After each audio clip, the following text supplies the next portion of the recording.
ഇത് വല്ലാത്തൊരു എക്സ്പീരിയൻസ് ആയിപ്പോയി. ഞാൻ മുംബൈ പോയിട്ടുണ്ടെങ്കിലും ഇതാദ്യമായിട്ടാണ് ട്രെയിനിൽ പോകുന്നത്. രാവിലെ എണീറ്റ് നോക്കുമ്പോഴത്തേക്കും എനിക്ക് വൊമിറ്റിംഗ് ടെൻഡൻസി. അങ്ങനെ ചെസ് നമ്പർ 1 ഇവിടെ കഴിഞ്ഞു. അതിൻ്റെ ക്ഷീണമെന്ന് മാറുമ്പോഴത്തേക്കും നമ്മുടെ ബ്രേക്ക്ഫാസ്റ്റ് ഇങ്ങ് എത്തിയിട്ടുണ്ട്. ഞാൻ വെജായിരുന്നു ഓർഡർ ചെയ്ത്. എൻ്റെ കട്ട്ലറ്റ് കണ്ടപ്പോഴേ എനിക്കറിയാം ഇതെന്തായാലും കഴിക്കാൻ പറ്റില്ല എന്ന്. അങ്ങനെ ബ്രെഡും ബട്ടറിലും ഒതുക്കി. ഒരു ഉറക്കെല്ലാം കഴിഞ്ഞപ്പം അച്ഛൻ പറഞ്ഞു, ദേ ഗോവ എത്തിയിട്ടുണ്ട്, ഒന്ന് ഇറങ്ങിക്കോ, ഇനി ഗോവ കാണിച്ചില്ല എന്ന് പറയണ്ട.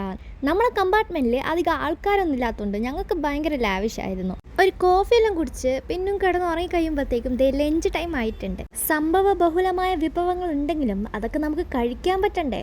അങ്ങനെ ലഞ്ചും തൈരിൽ അങ്ങ് ഒതുക്കി. ചെസ് നമ്പർ 2 ഞാൻ ഇന്ന് കഴിച്ച ഓൾമോസ്റ്റ് എല്ലാ സാധനവും വോമിറ്റ് ചെയ്തിട്ടുണ്ട്. വൈകുന്നേരം ആകുമ്പോഴത്തേക്ക് തണുപ്പും തലവേദനയും കാര്യങ്ങളൊക്കെ ആയിരുന്നു. അതിൻ്റെ നടുക്കച്ചൻ വടാപ്പാവും വാങ്ങി. അങ്ങനെ ഒരു മസാല ചായയും വടാപ്പാവെല്ലാം കഴിച്ചു. ഞാൻ 4 മണിക്ക് സ്നാക്സും കാര്യങ്ങളൊക്കെ കിട്ടി.